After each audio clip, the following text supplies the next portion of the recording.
Hello mga buddy! Welcome back to my YouTube channel, Bonsai Zone PH. Ngayong araw mga buddy ay maglinis tayo ulit ng coconut bonsai at itanim natin sa plastic pot mula sa temporary niya na water media. Itong coconut bonsai na ito mga buddy ay update na din sa ginawa natin noon na may title. How to make coconut bonsai episode 1. Tutorial, Bonsai Kelapa at Bonsai Zone PH. Kung hindi nyo pa napanood ang bidyong iyon mga buddy ay puntahan lang ang title na nabanggit ko o hanapin ang thumbnail na ito.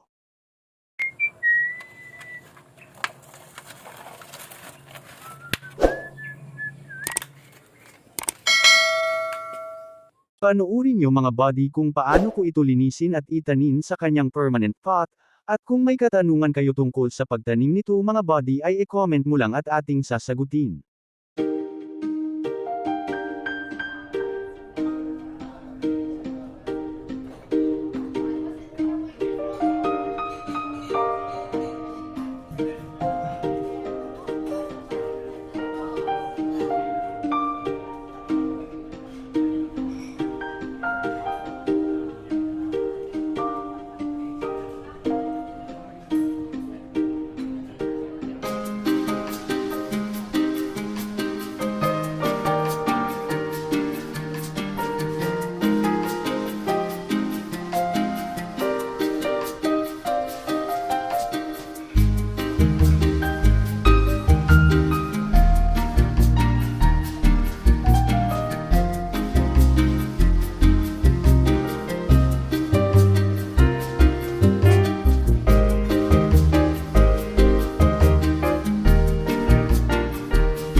Hayan mga buddy ang ating bagong tanim na coconut bonsai from water media to permanent plastic pot. Maraming salamat sa panunood at naway may natutunan kayo sa ating video. Kung gusto nyo ang ganitong video mga buddy, paki-like naman ito at kung bago ka pa lang sa ating channel, pakipindot na ang subscribe button at piliin ang all upang lagi kang updated sa ilalabas nating mga video. Sa muli, maraming salamat po at patnubayan nawa tayo ng Diyos.